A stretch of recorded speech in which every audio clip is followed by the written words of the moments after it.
தாவேக தலைவர் விஜயிடம் டெல்லியில் சிபிஐ விசாரணையானது தற்போது நிறைவு பெற்றிருக்கிறது.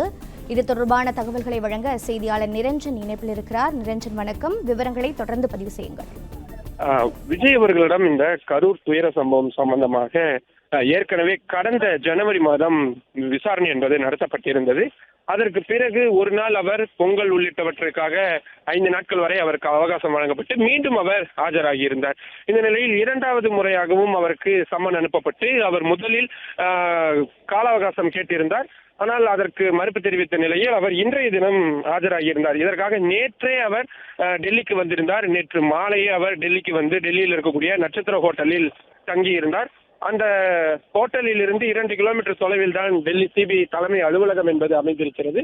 காலை அவரை 10 மணியிலிருந்து 10:30 மணிக்குள் வாருங்கள் என்று அழைப்பு விடுக்கப்பட்டிருந்த நிலையில் அவர் 10:15 மணி அளவில் டெல்லி சிபிஐ தலைமை அலுவலகத்திற்கு வந்திருந்தார். பிறகு 10:30 மணிக்கு அவரிடம் கையொப்பம் பெறப்பட்டு அவரிடம் விசாரணை என்பது தொடர்ச்சியாக நடத்தப்பட்டது. இன்றைய நாள் விசாரணையை பொறுத்தவரை 7 மணி நேர விசாரணையாக நடந்து தற்பொழுது அது நிறைவடைந்திருக்கின்றது. இன்றைய தினம் அவரிடம் ஏற்கனவே அவர் கொடுத்திருந்த வாக்குமூலங்களின்படி இந்த முறையும் அவர் அதே மாதிரியான நிலைப்பாட்டில் இருக்கிறாரா அல்லது வேறு ஏதேனும் மாற்றான விஷயங்களை சொல்கிறாரா, அரசியல் ரீதியிலான அழுத்தங்கள் தொடர்பான விவகாரம், அந்த பேருந்தில் அவர் இருந்த பொழுது அவர் கண்ணால் பார்த்த விஷயம், பேருந்தில் இருக்கக்கூடிய அந்த டேஷ் கேமில் இருந்து பதிவு செய்யப்பட்ட வீடியோ ஆதாரங்கள் ஆகியவற்றை ஒப்பிட்டு காட்டி விஜய் அவர்களிடம் விசாரணை என்பது நடத்தப்பட்டதாக தான் தகவல்கள் கிடைத்திருக்கின்றது.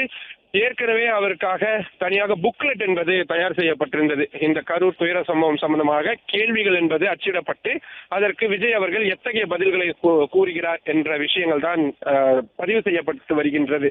குறிப்பாக தெரியும், தெரியாது, ஆம், இல்லை போன்ற ஒற்றை வார்த்தையில் தான் அவர் கடந்த முறையும் பதில் அளித்திருந்தார். இந்த முறையும் அதே மாதிரியான பதில்களை தான் அவர் கொடுத்திருக்கிறார். போன முறை அவர் செந்தில் பாலாஜி அவர்களின் பெயரை குறிப்பிட்டிருந்தார் என்ற தகவல்கள் வெளியாகி இருந்த நிலையில் அதன் நீட்சியாகத்தான் செந்தில் பாலாஜிக்கும் இந்த முறை சிபிஐ சம்மன் அனுப்பியிருந்தார்கள்.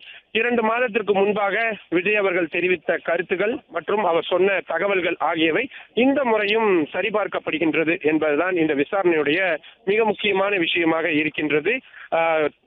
வெளியே கிட்டத்தட்ட ஒரு 50க்கும் அதிகமான தமிழக வெற்றி கழகத்தின் தொண்டர்கள் மற்றும் விஜயின் ரசிகர்கள் சிபிஐ அலுவலகத்திற்கு வெளியே அவர்கள் இருக்கின்றார்கள்.